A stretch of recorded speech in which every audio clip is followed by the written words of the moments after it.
کۆماریên Piranî di Kongrêsê de rêk neketin li ser destnîşankirina rêberê xwe ji bo serokatiya Encûmenê Nûêneran. Encûmena Demokratîk a Kurdan li Parîsê dibêje kuştina sê endamên wan dosyeyek siyasî ye. û heza xortên êzdiyan li cejn û boneyan niha li ber xwekirina cilên folklorî ye.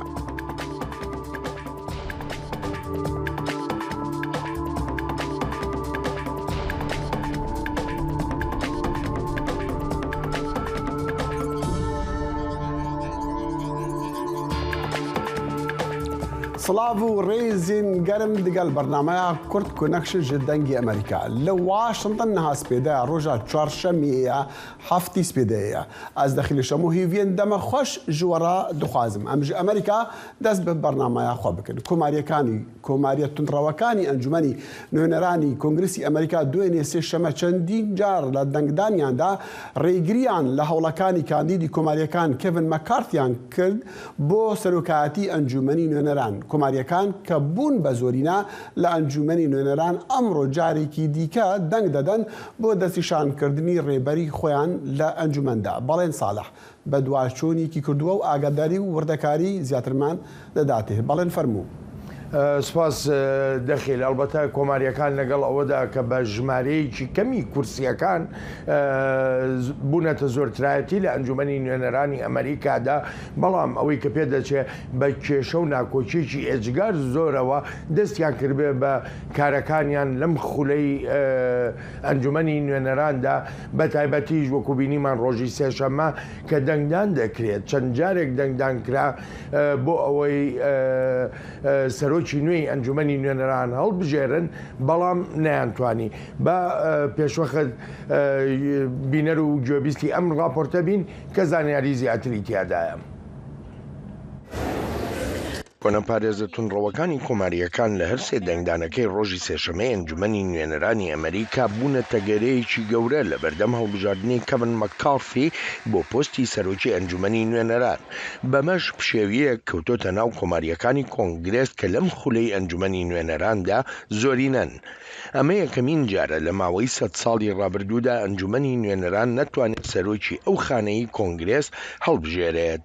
لە هیچ یەکێک لەو سێ دەنگدانەی کرا مەککارتی نەیتوانی 218 دەنگی پێویست بەدەست بێنێ تا بتوانێت جێی نانسی پیلۆسی بگرێتەوە. حەکیم جەفری سەرۆکی دیموکراتەکان لە ئەنجومەنی نوێنەران کە کەمینەن لە هەر سێ دەنگدانەکەدا 212 دەنگی بەدەستێناوە. مەککارتی هیچ ئاماژەیەکی نیشان نەدا بۆ کشانەوە لەو دەنگدانانەدا. کۆماریە تونڕەوەکان بەر لە دەنگدانەکانیش جەختیان دەکردەوە لەوەی ڕێگەی نادەن مەککارتی ببێتە سەرۆکی ئەنجومەنی نوێنەران. ئێوارەی دوێنێ هەندێک مەرزمان خستە بەردەم مەککارتی، بەڵام ڕەتی کردنەوە. ویستمان دەنگدان بکرێت، هەوڵماندا لە چارەجی یەکەمی ئەم خولەی کۆنگرێسدا دەنگ بدرێت لەسەر وادەی گەڕەکەی. ئەویشی ڕەت کردەوە. بودجەمان ویست لە کۆمیتەی لێکۆڵنەوەی کۆماریەکان دیسان ڕەتی کردەوە. پلانی سنوورمان دەویست کە نوێنەرانی تەکساس دایانناوە، ئەمیشی ڕەت کردەوە. ئێمە بە متمانەوە لەگەڵ بەڕێز مەککارتی لە ململانێ داین. لە بەرامبەریشدا کەڤن مەککارتی جەخت دەکاتەوە لەوەی ئەم ململانەیەی ناو کۆماریەکانی ئەنجومەنی نوێنەران لە پێناو بەرژەوەندیە کەسیەکاندایە و هیچی تر. مات گەیتس دەڵێت بەلایەوە گرنگ نییە بڕۆین بەرەو فرەیی و حەکیم جەفری هەڵبژێردرێت. ئەوە بە ئازارە ئەندامە پیشەنگەکان هەڵ نەبژێردرێن. جا ئەمە بابەتێک نییە لە پێناو ئەمریکادا. من هەمیشە بە پلەی یەکەم لە پێناو گەلی ئەمریکادا دەجەنگم، نەک چەند تاکە کەسێک کە شتیان تەنها بۆ خۆیان دەوێت. درێژە کێشانی هەڵبژاردننی سەرۆکێکی کۆماری لە ئەنجومەنی نوێنەراندا دەشێ هیوای کۆماریەکان کەمتر بکاتەوە لەوەی بتوانن بە خێرایی بکەونە کارکردن لەسەر دۆسێ سەرەکیەکانی کە خۆیان بە ئەرکی سەرەکی ناودێری دەکەن، لەوانە لێکۆڵینەوەکردن لە بەڕێوەبەرایەتەکەی سەرۆک بایدن و خانەوادەکەی و ئەو بەرنووسی یاسایانەی پەیوەندیان بە ئابووری و سربەخۆیی وزەوە هەیە، هەروەهاش ئاسایشی سنوورەکان. کەڤن مەکارتی پێشتر لە خولی پێشووی ئەنجومەنی نوێنەراندا سەرۆکی کەمینەی کۆماریەکان بوو لە ئێستادا هەوڵەدا ئەم پۆستەی سەرۆکی ئەنجومەنی نوێنەران بەدەست بێنێ. ئەڵبەتە ئەمە پۆستێکی گرنگە چونکە لە دوای جێگری سەرۆکی ئەمریکا بە کەسی دووەمدا دەنرێ ئەگەر هاتوو لە کاتی ڕووداوی نەخوازراودا سەرۆکی ئەمریکا شتێکی لێهات دەتوانێت ببێتە جێگرەوەی سەرۆکی ئەمریکا. ئەڵبەت دەنگدانەکانیش بەردەوام دەبن لەم ڕۆدا، بەڵام نازانێ ئەمڕۆ دەگەنە ئەنجام یاخو ناگەنە ئەنجامێک ویا کەسێک ئەو پۆستە وەردەگرێ لە دەنگدانەکەی دوێنێ سێشەممەدا. ئەڵبەتە کاندیدێکی تر هەبوو ناوی جیم جۆردن بوو. جیم جۆردن بەڵام لە دانیشتنی سێمی دەنگدانەکەدا دەنگی لەسەر درا تەنها توانی 20 دەنگ بەدەست بێنێ. ئەڵبەتە وەکو زۆرێک لە شیکەرەوەژ ئاماژەی پێ دەکەن ئەگەر بێت و لەم ڕۆژدا نەگەنە ئەنجامێک بۆ دەستنیشانکردنی هەڵبژاردننی سەرۆکی ئەنجومەنی نوێنەران ئەوە لەوانەیە کاندیدی تریش بێنە ناوەوە لەم کێبڕشەیەدا. دەخیل سوپاس بەڵێن.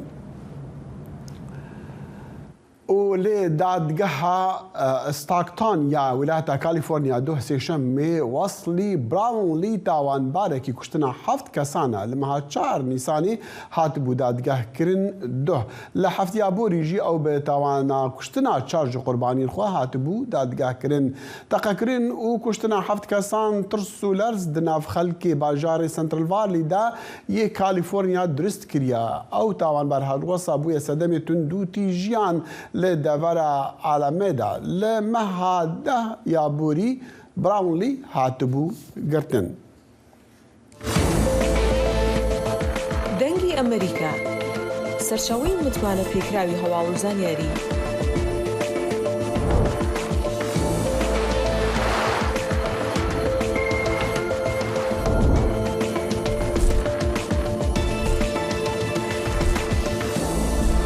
لە ماڵپەڕ و تۆڕە کۆمەڵایەتیەکانی دەنگی ئەمریکاوە ئاگاداری هەواڵ و گۆڕانکاریەکانی جیهان بە.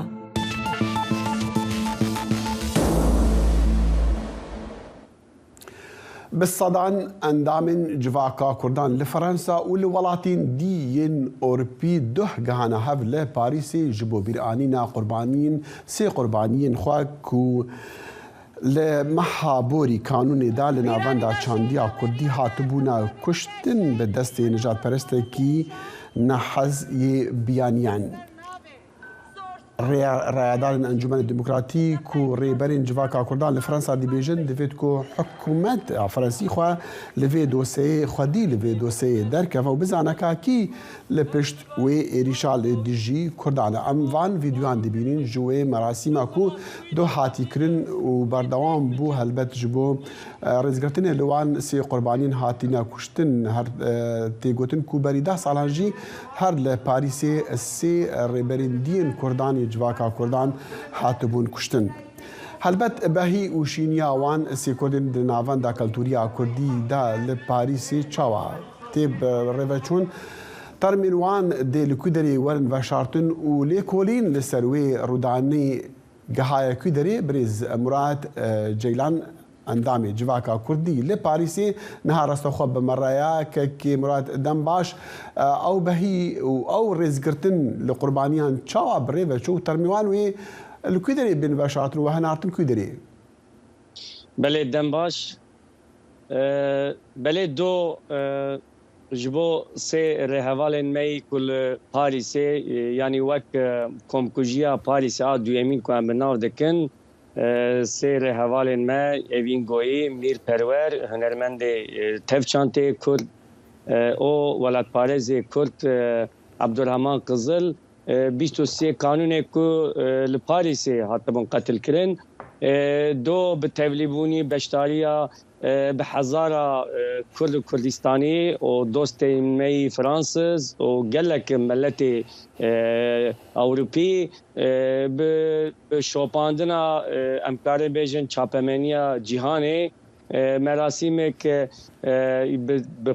yanî tevlîbûnek bê hemba tevlîbûnek bi şeklekî serhildanê û هيرسا قال لي كل ان استا بلند بو دو مراسم شهيده وركلنا وان هات لدار خستن باش اوي بين جنازيون بهن ارتن بو تركيا بو جهه جدي والكدري بيفش هاتن بله ميل پرور پنج مه يعني سبه ساعت دو 14 ده يعني ساعت دو نیورو ده بالافرگاه موشه باکور کردستان ای به گرتنجالی مالبات و سیاست مدارین کرد و جواکا کرد و کردستان عبدالرحمن قزلجی دیسا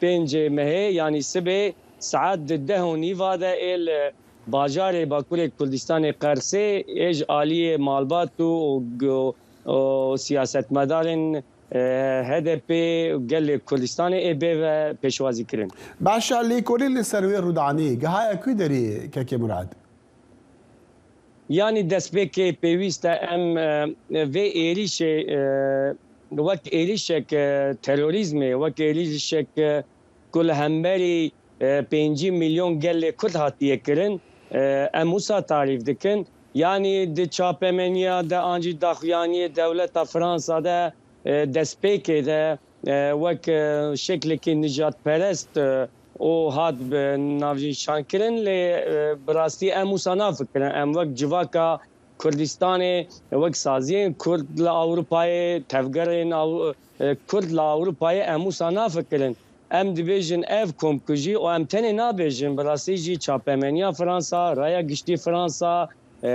ای نزیمه در دورا ما تنینا یعنی کسی کو تکلیه مجبور رچونن وک بردوامیا کمپوجیا پاریس کو بسدی صد وکری اشکره جالی دولت ترکیه هاتی کرن کو بردوامیا کمپوجیا پاریس یکمینه ام چما ویاده بیژن او اف ایریش ندروی Erdoğan'a ne derdi faşizma Türkiye çman viyad vejin yani bu fikrin civina de peşengiya brez Macron'da biste kanuni la amani hattı bu peşkısın o duve civine de rola Türkiye kaose yani nakoki çebune o kaose de sebebak kausa rojlata navin işte biste kanuni jide Fahrettin Altun قفال دولت تا فرانسا دکه دیویجه هگر اون لهمبری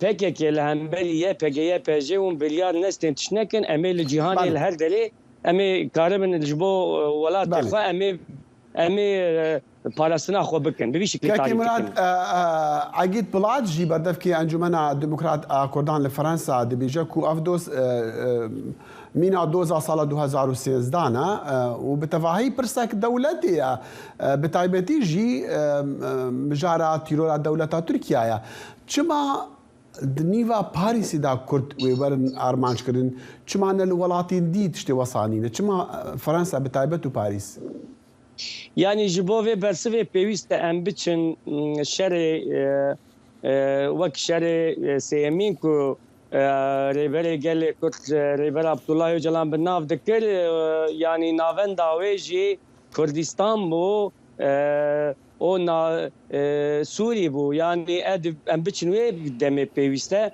دوی دلیده لهمبری داعش کوالیسیون کبول و همبری دوی کوالیسیون جیده ام بجن با روجاوای کردستان باشور کردستان هر دلیده ایلیش داعش هبو لکوالیسیون کبو کوالیسیون ناونتویجی به هزین کردار به هدول دخبتی و همان دمیده چاوا شنگال چاوا مغمور چاوا کوبان چاوا باشور کردستان دبن ایلیش داعش دبن همان دمی پاریس دبن ایلیش دبو لی یعنی پشتی ام دیویژن یک اف هفکاریا دولت فرنسا و دولت امریکا به هفدول الولار و جاوا آنها به هزین کردار به هفدول دخبت اوجی هاتی هدف قلت بله كاكي مرات بتخواز از بيجم وتش بلقد دستي ودعنا حتى ون بكار بنج دولتي بخوازن وكفرنسا الخدي في برسي دركفا نبتري مثلا ويتاوان باري اكو ايريش كري دادگاه بكبلكو للروي السياسي وي بقار وبزانا كيلي بشتويا بلقاك دستي ودعها ون بكارن بدن دولتي yani belge desteme êrîşa nehê çele 2013 o daxuyaniên em bêjin daxuyanînên Fahrettin Altun, daxuyanîn Süleyman Soylu ku gef xwendina û piştî vê komkujiyê jî yani wek eşkere bûye wek ên 2013 jî Süleyman Soylu dibe pêşengiya piştî komkujiya Parîsê a duyemîn komkujiyê piştî wê Süleyman Soylu dibêje di pêşengiya Erdogan de em ê li hemû cîhanê li hemberê terorîst em ê nav tevgerê de bin û em ê bi dawî bikin. Adînê tiştê destê me ku em dibêjin yani ev kesekî bê organize nikare bê o çima destpêkê saziya Kurda o li vê derê tenê ne xerîb yani vira xerîb di vê kuça me de xerîb encê ku kêmin. Ya adînê cê ku jê hatiye wek em dibêjin sendenî dibêje û Montreux'ê dibêje li wira Fransız tunene adînê yani em bêjin em me banga dewleta Fransa kir me got ev êrîş li gelê Fransa jî hatiye kirin. Ew jî dibêjin Fransiya jî ew gotiye belê. Lê ev êrîş li gelê Fransa jî hatiye kirin û em di nav kesên ku wek dewlet em bêjin wek saziyên sivîl ku bi nav dikin em di nav nijadperestê Fransız zade em di nav ê rast yani ne çeprast de em anketeke çêkin lêkolîneke çêkin yani gelê Fransa ji çep û rast û anarşîst û faşîsta gişka de hemû gelê Fransa xwe deyindarê gelê Kurd dibînin ji ber piştî êrîşa Daişê gelê Kurd bi rastî jî di nav civaka Fransız de bi tiştekî bi baş tê behs kirin û xwe deyndar dibênin gelê Fransî û gelê Ewropî. Murad Ceylan endamekî civaka Kurdan li Parîsê rastixwe bi min rabû gelkî spas em her lê Fransa dimînin û kêşeyek din heye ku xelkê giştî û li anên siyasî jî dilteng kirine ew jî dema ku polîs teqê li wan kesan dikin li demê daxwazkirina pişkinînê guh nadin fermanên polîsan ev bûye sedemê kuştina jimarek xelkê bê guneh ev raporta li ser vê mijarê ya dengê Amerîkaya. زۆر بوونەوە کەسانەی کە ڕاستەوخۆ لەلایەن پۆلیسەوە تەقیان لێکراوە کاتێ ڕەتیان کردوتەوە پابند بن بە فەرمانی ڕاگررتنی سایرەکانیان بەو هۆی لە سەرەتای ئەم ساڵەوە زیاتر لە 10 کەس کوژراون لە فەڕەنسا ئەو ڕووداوانە بوونەهۆی وروژاندنی چەندین پرسیار لەبارەی ئەو هەلومەرجانەی کە پۆلیس شەک بەکاردەهێنێت. ئێمە پێکەوە لە چێشخانەکە بووین و دواتر چوینە دەرەوە بۆ پیاسەیەکی کورت و دواتر جۆمان لە دەنگی تەقە بوو سەرەتا پێمان وا بوو تەقەمەنیە و دواتر لە ڕاستیدا بۆمان دەرکەوت شتێ ڕووی داوە. شۆفێرێک لە مانگی سێدا لە سێڤران کوژرا شۆفێرێک و سەرنشینەکەی لە پاریزە مانگی چواردا و پاشان لە مانگی شەردا سەرنشینێک دوای ڕاکردن لە ناوچەی هەژدا و کۆچبەرێکی میسری لە سنووری فەڕەنسا و ئیتالیا کوژران. سەرەتا جۆمان لە 2 تەقە بوو دواتر جۆمان لە 4 تەقە بوو بە هەر حاڵ چەند تەقەیەکرا. چەند کەسێکی دیکە ژە شارەکانی دیکە لە مانگی هەشتەوە کوژراون هاوکات ڕۆژی چوارشەمە دوو کەسی دیکە لە ماوەی کەمتر لە 24 کاتژمێردا لە شاری ڕێنۆنیس کوژراون. لە زاری خۆیەوە نەمتوانی تەواوی ڕاستیەکانم بۆ دەربکەوێ بە هەر حاڵ لە یەک شت دڵنیام و دەزانم براکەم هەرگیز نەیتوانیوە ڕوبەڕووی پۆلیس ببێتەوە یان لە دەستی پۆلیس ڕابکە نیشانەکانی توندوتیژی بە ڕەفتارەکانیەوە دیار نەبووە. ئایا چ بارودۆخێکدا پۆلیس دەتوانێت تەقە بکات بۆ سندیکەکانی پۆلیس ڕەتکردنەوەی پابندبوون بەڵایەکی ئاسایشیە یەکێتی کۆمسیاری پۆلیسی نیشتیمانی ڕۆژی چوارشەمە لە تویتێکدا دوای کوشتنەکەی شاری ڕێنۆنیس بڵاویان کردەوە ئاماژەیەکی زۆر نیگەرانیە سەبارەت بە بڵاوبوونەوەی عەقڵێتی ئینکاری دەسەڵاتی پۆلیس و دادپەروەری. ئەمڕۆ زیاتر و زیاتر ئەگەری ئەوە دۆزینەوە کە پۆلیس هێزەکانی پاراستنی یاسا و ڕێسا بەگشتی سزای کوشتن دەرەکەن چیتر ئەمە دادوەری نییە بەڵکو پۆلیس بە شێوەیەکی گشتیتر وا دەکەن واتە جارێکی دیکە ئەمە کێشە دروست دەکات ئەمەش دەبێتە هۆی ئەوەی زیاتر چەک بەکاربهێنرێت ئەو چەکانە ئاسایی نین تەنها بەکارهێنانی دەمانچە نییە بەهێزە ئیتر واتە کوشتن کاتێک لێکۆڵەرەوان ڕوبەڕووی بەڵگەی بابەتیانە ئەبنەوە هەمیشە وەڵامی باوەڕپێکراویان لەبەردەستدایێت لێکۆڵەران بینیان کە پۆلیس هیچ شتێکی نییە بیشارێتەوە و تەخەکردنەکان بەڕاستی ڕەوان بە لە بەرچاوگرتنی ئەمە داواکاری گشتی بڕێی دام ئێوارەیە ڕێگەیان پێ بدا بچنەوە ماڵەوە کە زۆر باش و سوودبەخشە. بە پێی ئامارانی کە ئاژانسی فرانس پرێس لە سەرچاوەیەکی پۆلیسەوە دەستی کەوتووە لە ماوەی 3 ساڵی ڕابردوودا ژمارەی ڕەتکردنەوەی پابەندبوون بەم جۆرەیە. لە ساڵی 2021دا 14256 کەس ڕەتیان کردوێتەوە پابەند بن. لە ساڵی 2020دا 13018 کەس بوون. لە ساڵی 2019دا 14075 کەس بووە کە ڕەتیان کردوێتەوە پابەندی فەرمانەکانی پۆلیس بن. ئاسۆ جەبار، دەنگی ئەمریکا. دەنگی ئەمریکا جافکانیەکە پێباوەریان و چاو ئاگاهیان.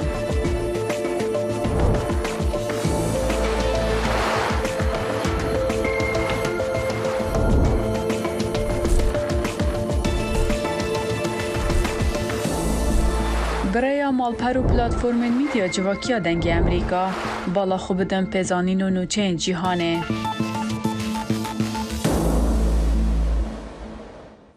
سەرۆکی کۆماری ئیسلامی ئێران دوێنێ سێشەمە لە سێهەمین ساڵیا دیکۆچی دوای ژەنەڕاڵ قاسم سولەیمانی بەڵێنیدا کە تۆڵەی کوشتنی بکاتەوە. ئەمەش لە کاتێکدایە کە حکوومەت لایەنگرانی خۆی بۆ ماتەمینی لە هاوکاتی چەند مانگی نەڕەزایەتەکانی دژ بە حکوومەت کۆ دەکاتەوە.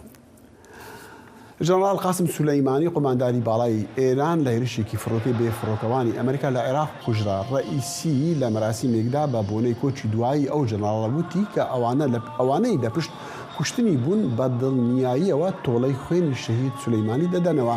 ئێران وەڵامی کوژرانی سولەیمانی دایەوە و بە هێرشی موشک بۆ سەر بەرگەکانی ئەمریکا لە عێراقدا دوای چەند ڕۆژێک دوای کوشتنی سولەیمانی.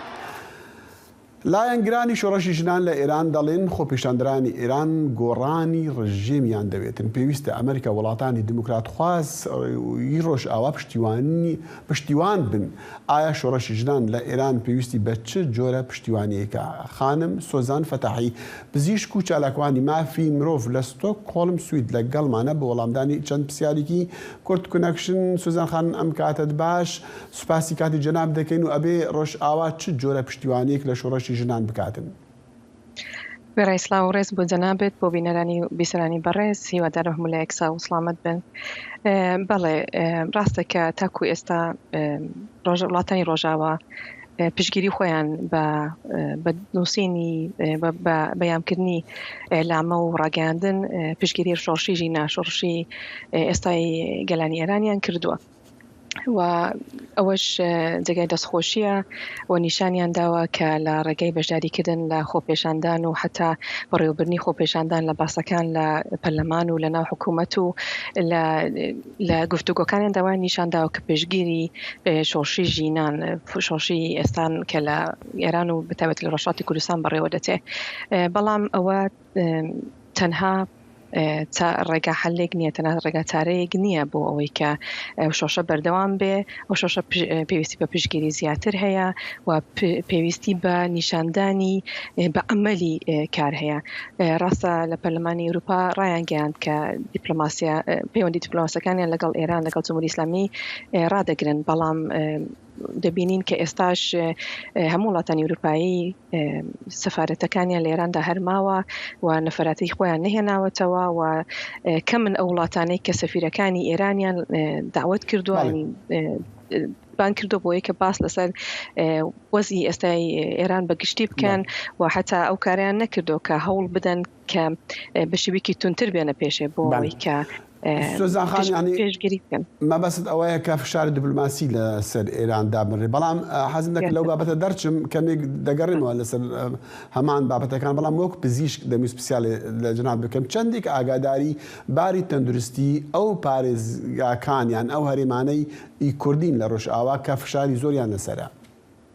لە ڕۆژهەڵاتی کوردستان لە سەرەتاوە حکوومەت بە شێوەی پێویست هەوڵی نەداوە بۆ دروستکردنی باری تەندروستی خەڵکی، بۆ دروستکردنی نەخۆشخانەی باش بۆی کە بتوانێت پسپۆری باشی تێدا کار بکات. لەگە ڕێزم بۆ هەموو دوکتورانە، بەڵام دەزانم کە ئەو ئیمکاناتی کە پێویستیانە لە ئەوڵدا لە لای جمهوری ئیسلامیەوە بۆ خەڵکەی دانەنراوە.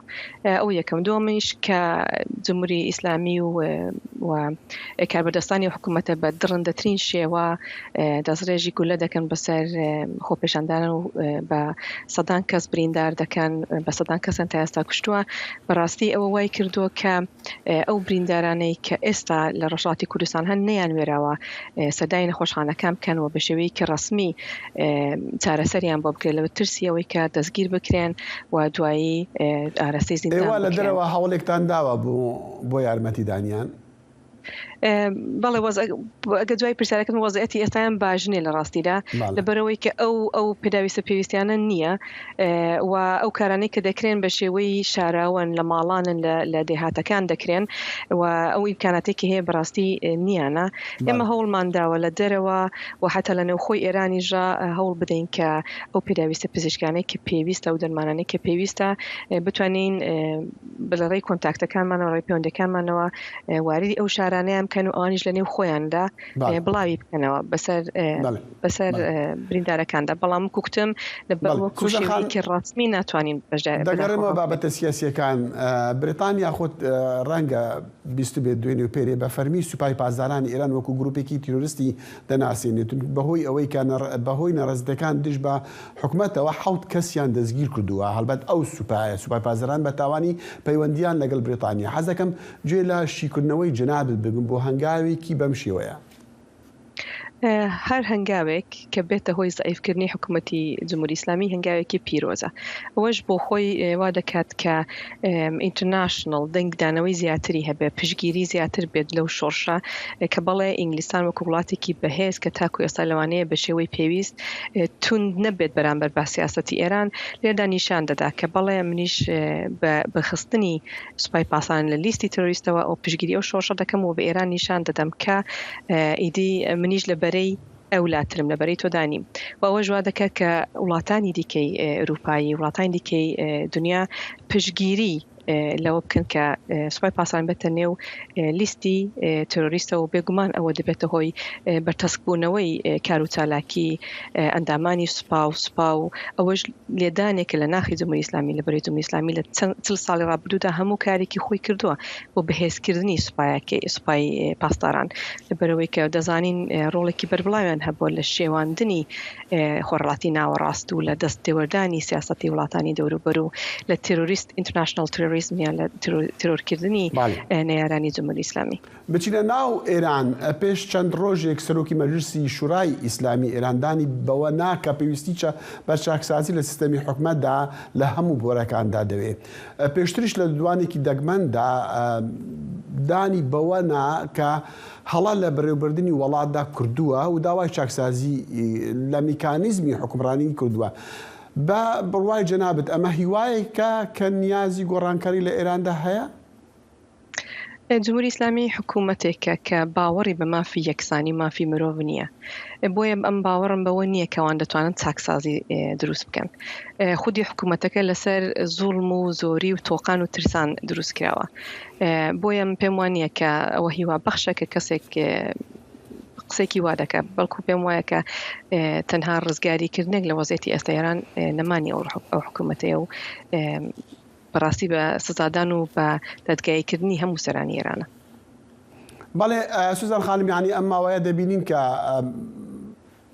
حکوومەتی ئێران ڕژیمی ئێران هێزەکانی ئاسایش لە ئێران لە سوپای پازداران بە شێوەیەکی زۆر تون مامەڵە لەگەڵ خۆپێشاندانەکان دەکەن خۆپێشاندانەکان دەکەن ببوورە یعنی ئەمەش تا ڕادەیەک ئێمە هەستەکەین یعنی لە بەبێ ڤیددیوەکانی کە ئێستا دەگەن یعنی ئەو خۆپێشاندانە وەکو جاران گەرم و گوڕ نین ئێوە چۆن سەیری ئەو وەزع دەکەن لە ماوەی هەفتەی ڕابردوودا؟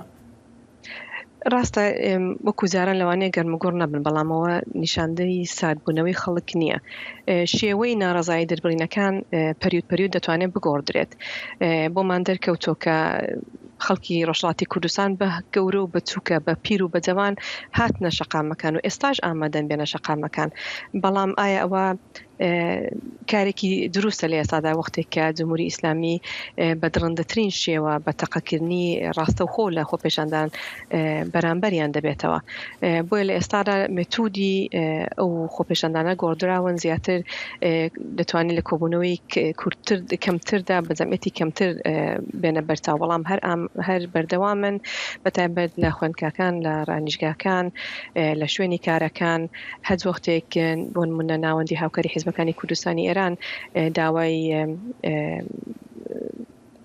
خوانێکیان کرد بکە خەڵکی دی دوکانەکان داخن ئەوە کارانیان کردوانی خەڵک ئامادەی کارە بەڵام تۆ ناکرێت ریس بکەی بەڕاستی کە و خەڵکە هەمیشە بە بەردەوامی لە شەقام بن و تووشی توندوتیژی ڕسمی بنەوە. خانم سوزان دەمانبینی لە سەرەتای خۆپیشاندنەکان کە پەیوەندیەکان لە نێو شارەکاندا و بە تایبەتی لە سوشیال میدیا و ئەوانە زۆر بەهێز بوو. ئایا ئێستا ئەو هێزە ماوە خەڵک ئاگاداری یەکترن لە شارەکان لە شوێنەکان لە هەرێمەکان چی دەکرێت چی ناکرێت؟ پێم وابێت کە ئەوانی شێوەی پەیوەندی خۆیان هەیە لەوانەیە کە وەکو من و جەناب نەتوانین لە سوشیال میدیا بە ئازادی بکەین بەڵام پەیوەندەکان ئەڵقاڵقەن و بەدڵنیایەوە کە هەیەە بەڵام لەبەر ئەو زوڵم و ئەو توندوتیژەیە کە لەلایەن حکوومەتی ئێرانەوە بەرامبەر بە خەڵک دەکرێت و ئەو هەموو کۆنتترۆڵی کە بەرامبەر بە خەڵکەیە ئەو خەڵک ناتوانێت بە ئاشکرا و شتە بکە بەڵام بە بێگومان پەیوەندەکان هەرهەن بەڵام لە ڕێگەی خۆیانەوە. خانم سوزان فەتاحی پزیشک و چالاکوانی مافی مرۆڤ لە ستۆکهۆڵم زۆر سوپاسی کاتی جەناب دەکەین دەستەکان خۆش. سپاس بۆ جەنابەت ڕۆژ باش. برنامه هفترنگ برنامه کنری یا بشی کردی لدنگی امریکایی از لقمان احمد هر دو هفتی جارکی و بمگرکی ناو اختی چاندو نرارنگی بمرانه.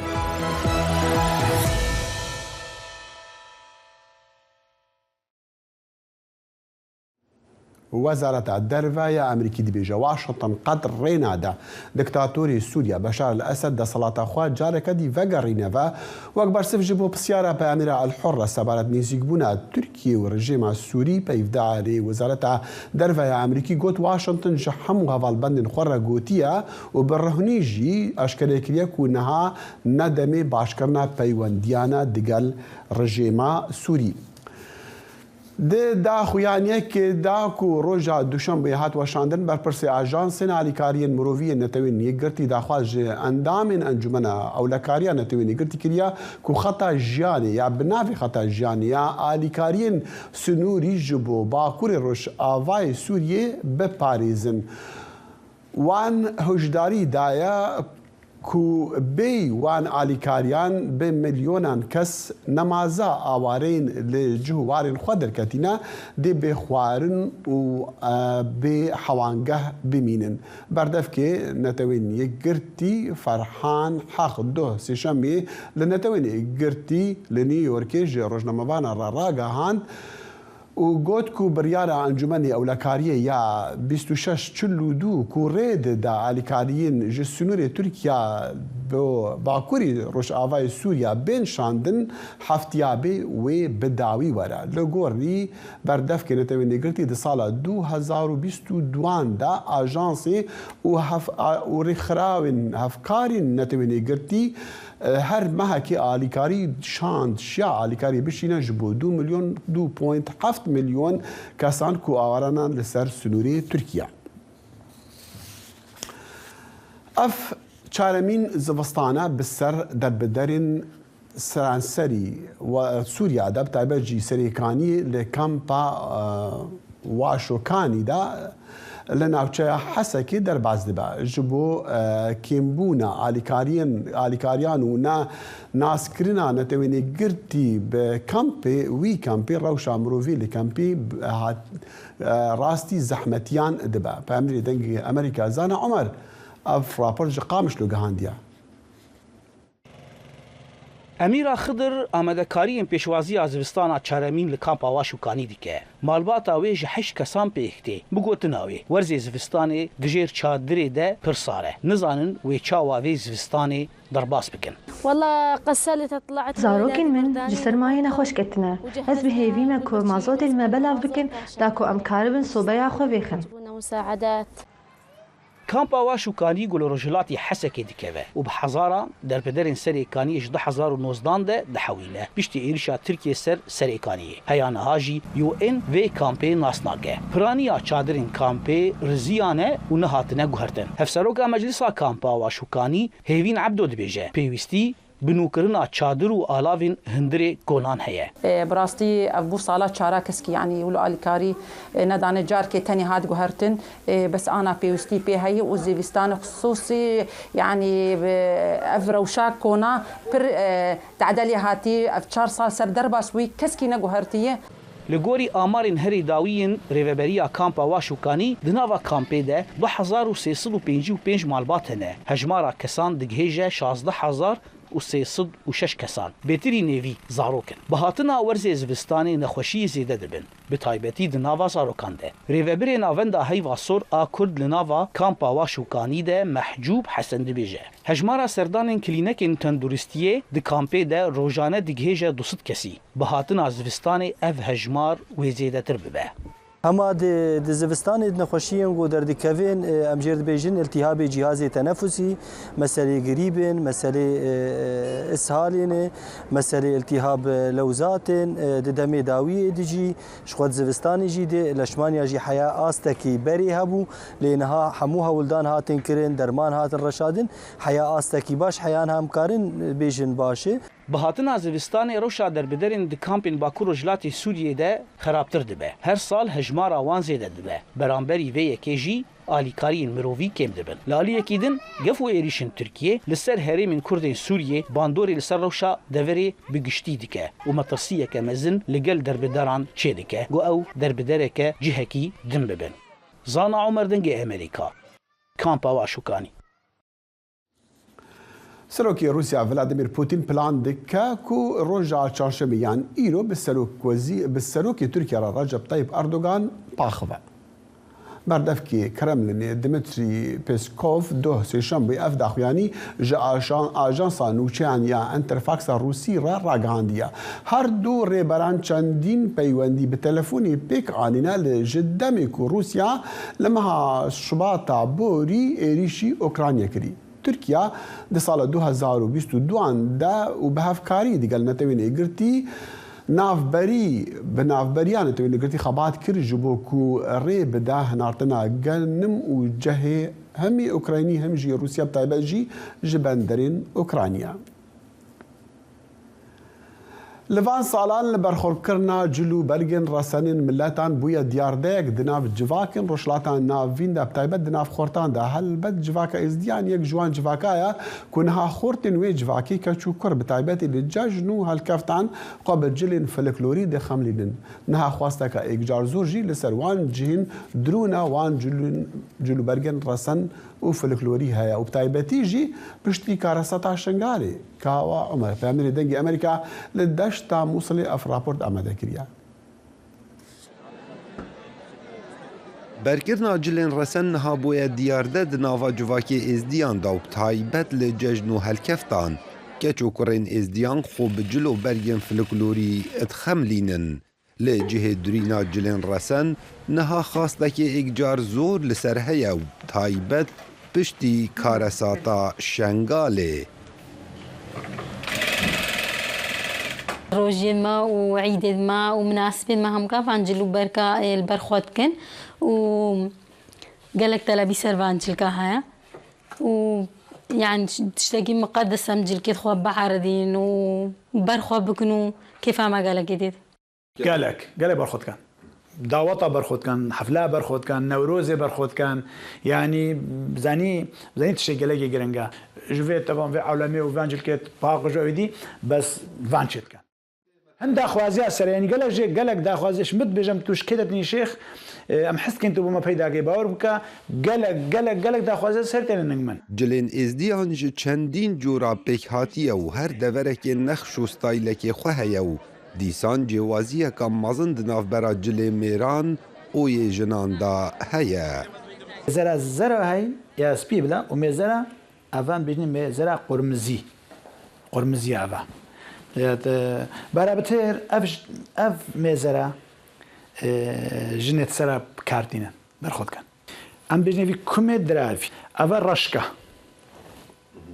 رشكا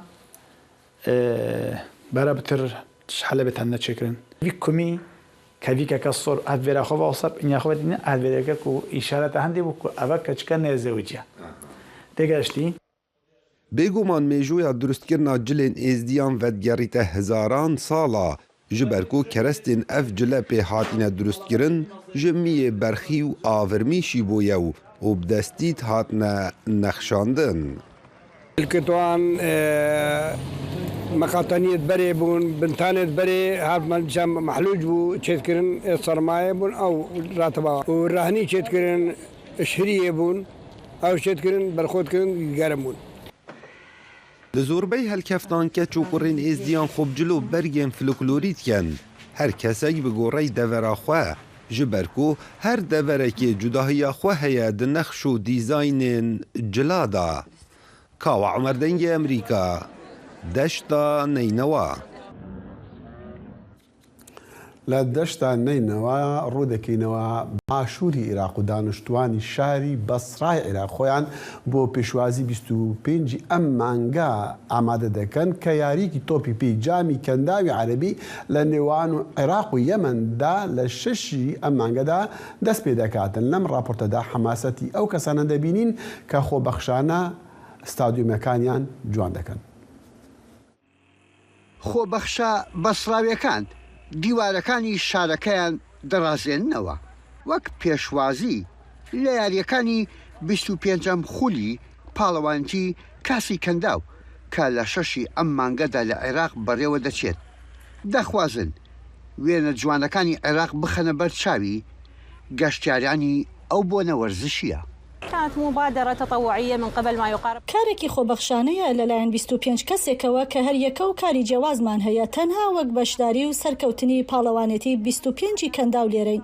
ئەو وێنانەی لە یاریگای مینای بەسرا دەیکێشن هەمە چەشنە.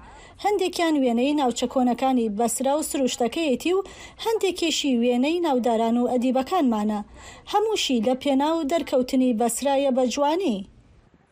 پاڵەوانێتی تۆپی پێی کەندا و میوانداریکردنی بەهۆی شەڕ و شۆڕ و نائارامی لە فیفا عێراقی لێ دەرکرا بوو. پێدەچێت ئێستا سەردەمێکی تری عێراق بێت دوور لەو دۆخە ئاسایشەی ڕابردوو کە بەهۆیەوە عێراق لە زۆر کایەکان دوورخرابەوە.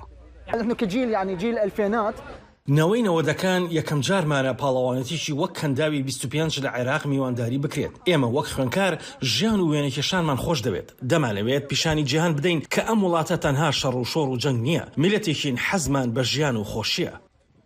کۆمەڵێک گەنجی بەسراوی دیوارە بێڕەنگەکانی شارەکەیان کردە دیاریەک بۆ گەشتیارانی پاڵەوانێتی کەنداوی 25 ڕازاندنەوەی شارەکەیان تاوکو پەیامێکی جیاوازتر بە جیهان بگەێنن. نحن مستمتعين جدا بهذه الأجواء. ئەوەی بۆ پاڵەوانیەتیە دەیکەین زۆر چێژبەخشە. زیاتر لە 40 ساڵە ئەم پاڵەوانیەتیەمان لێ قەدەغە کرابوو. لە دوای ساڵی 1970 ئەمە یەکەم جارە میوانداری پاڵەوانیەتیەکە دێتەوە باوەشی عێراق. ئاماژەیەکیشە بۆ سەقامگیری ئاسایش و ئابووری و سیاسی عێراق. شاری بەسرای خواروی عێراق چاوەڕوانی میوانداریەکەی پاڵەوانیتی تۆپی پێی کەنداوی 25 کات لە نێوان 8 وڵاتدا پەرۆشیەکیش لە خەڵکی بەسرادا بەدی دەکرێت. یەحیا بەرزنجی دەنگی ئەمریکا. ساڵی داهێنان بەرنامەیەکی فەرهەنگی و هونەری بەشی کوردی دەنگی ئەمریکا. من ئاسۆ جەبار لە واشنگتن دیسیەوە هەردوو هەفتە جارێک دەبمە میوانی ماڵەکانتە لەگەڵمان.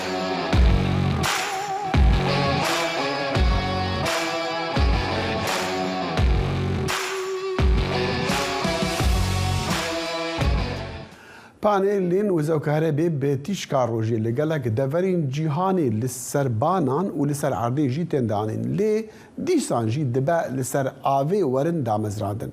تەکنۆلۆژیایە کەهرە بێ بێتیشکا ڕۆژێ لە وڵاتین ئاسیا و ئەوروپایێ بە ئاستەک مەزن دەرکەتیە و نەها لە وڵاتین ئەمریکا باکوورژی بازاڕێوی گەرمە.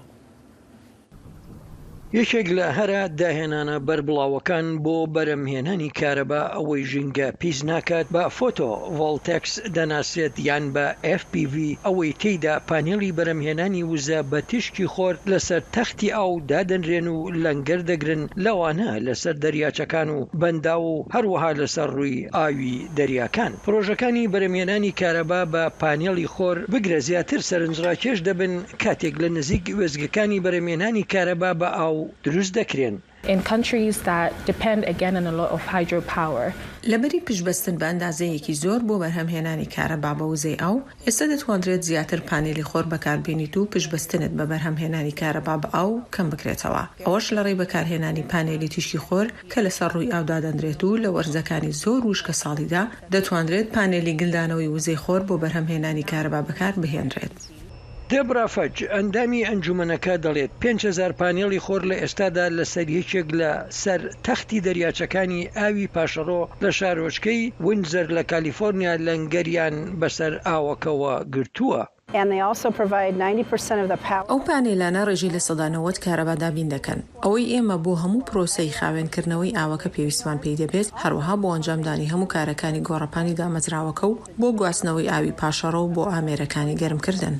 ئەم دەریاچەیە لە ڤێرجینیا یەکێکە لە نزیکەی ئەو 25,000 ڕووبەرە ئاویانە کە لە ویلایەتە گرتوەکانی ئەمریکادان و لەلایەن حکوومەتەوە بە شوێنێکی گونجاو دیاری کراوە بۆ دانانی پانێڵ لەسەر تەختی ئاوەکەی بۆ بەرهەمهێنانی کارەبا. پانێڵەکان ئەوانی لەسەر ڕووی ئەم ئاوانە دانراون و لەنگەریان گرتووە، یەک لەسەر چواری ڕووبەری هەر یەک لەو شوێنانە دادەپۆشێت و شیانی بەرهەمهێنانی لە سەدا 10 وزەی پێویستی ئەمریکا بەرهەم دەهێنێت. بۆ ستیڤ هەرمن سمکۆ عزیز دەنگی ئەمریکا. وڵاتی مسر قاپێکی دەگمەنی سەوزی تابوتێکی زۆر کۆن و مێژووی وەردەگرێتن کە لە ئەمریکا دۆزراوتەوە لە میانەی کۆنگرەیەکی ڕۆژنەماوانیدا کە لەلایەن وەزارەتی دەرەوەی ئەمریکا و مسریش و گەشت و گوزار و شوێنەوارەکان مسر کە ساز کرابوو ئەم هەواڵە پشت ڕاست کراوە. وردەکاری لەم راپۆرتەی دەنگی ئەمریکادا. مسر ڕۆژی دووشەممە دەستکەوتنی سەرقاپێکی دارەمەیتێکی بەردینەی دێرینی مسری لە ئەمریکاوە ڕاگەیاند. بەرپرسانی مسر دەڵێن دارەمەیتەکە کە بە ڕەنگی سەوز بۆیاغ کراوە پێی دەچێتی بەرپرسێکی دەوڵەتی بەناوبانگ بێت لە سەردەمی کۆتاییەکانی مسری کۆن و کێشی نزیکەی 500 کیلۆگرامە. إن استعادة التابوت الأخضر وعودته وەرگرتنەوەی ئەم سەرقاپی تابوتە سەوزە و هێنانەوەی بۆ وڵات هەنگاوێکی نوێیە لە سەرکەوتنی وەزارەتی دەرەوە بۆ پاراستنی میراتی نەتەوەی میسر. ڕنگدانەوەی ڕۆحی هاوکاری نێوان میسر و ئەمریکایە لە بواری پاراستنی ڕۆشنبیری. ئەم هاوکاریە بە دوو یادداشتنامەی لێک تێگەیشتن لە ساڵانی 2016 و 2021 پشتگیری کرا بۆ بەرەنگاربوونەوەی بازرگانی نایاسایی بە بەرهەمە کەلتوریەکان. بەرپرسەکان هەروەها باسییان لەوە کرد کە چۆنێتی دزەکان ئەو پارچە دێرینیان بردبوو. وغطى تابوت ئەوە سەرقاپی تابوتە کە بنکەی هەیە، بەڵام دزەکانی گۆڕەکان بۆیان دەرکەوتووە سەرقاپەکە ئاسانترە بۆ بردن و گواستنەوە. وا دیارە تەنها سەرقاپەکە براوە و بنکەکە هێشتا لە هەمان ئەو شوێنەیە کە لێی دۆزرایەوە. بەهۆی ئەم ڕەنگەوە ناوی تابوتی سەوزی لێنراوە کە زۆر ناوازەیە و زۆر گرنگە بۆ میسریە کۆنەکان. وەرگرتنەوەی ئەم سەرقاپی تابوتە سەوزە و هێنانەوەی بۆ وڵات هەنگاوێکی نوێ لە سەرکەوتنی وەزارەتی دەرەوە بۆ پاراستنی میراتی نەتەوەی مسر. التابوت للأسف في جزء كبير بەشێکی گەوری تابوتەکە بەداخەوە بە جۆرێک لە جۆرەکان لە دۆخێکی خراپدایە لە ئەنجامی قاچاقکردنی بە شێوەیەکی نایاسایی. پلانمان هەیە بیبینە مۆزەخانەی میسری لە تەحریر بۆ ئەنجامدانی کارێکی وەک چاکردنەوەی سەرەتایی و نۆژەنکردنەوەی ورد کە ئەمەش زۆر گرنگە. مسر لە ماوەی 10 ساڵی ڕابردوودا نزیکەی 29,300 کەلوپەلی قاچاغی دۆزیوەتەوە. شایان پاشا بۆ راپۆرتی مەی شەمسدین دەنی ئەمریکا واشنگتن. تشتێ باش ئەوە ئەف پاشمایان دیریکو و تێنە دزین گەلک جیهین دنیاە تێنە ڤەدیتن جارێکەدی چونکە ئەو قاچاقچیویان ئەو دزین وان شینەوارە دەمات و دبەنە وان مەزادخانەیان فرۆشن جیهین تایبەت تێنە ناسکردن و ئەف شینەوارێکی ویجیهێ تایبەتە بتنی دەبێژن و ئەو قاچاقچین تلیاک و مخدراتە گەلک وڵاتین ئەمریکالاتین دیشین وان پارچن شینەوارەین گرنگن دیرۆکی لە جەمخوا بهێرن چونکە دەستی حکومەتان ناگەها وانە. الجێ پەیامن وەرزشی ناودارێ فوتبۆڵی ڕۆناڵدۆ لە پارکە مەرسۆل پارک داگرتی بە 25,000 کەسان لە ڕیاض پایتەختی عەرەبستانە سعودی بگەرمی هات پێشوازیکردن دەماکو ئەو بکەنجین زەر و شین ئین یانەیە ئەلنەسردا دەرکەتی.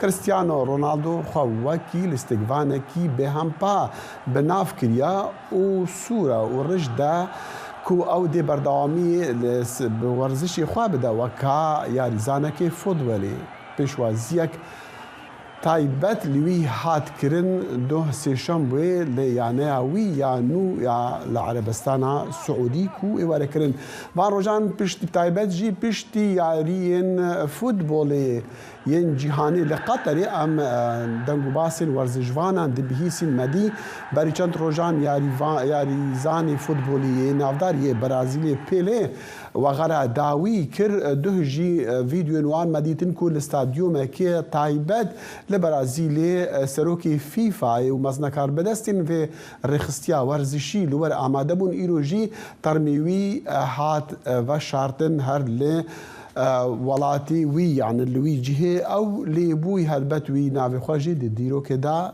tomar kir weka یەکەم وەرزشفانی فوتبۆلی سەردەمی خوا بوێ چەندین تین داویە بەرنامە ئیرۆ یا کورد کنەکشن هەتا سبەهی هەر شاد و بەختەوەر بن و خودەحافیز.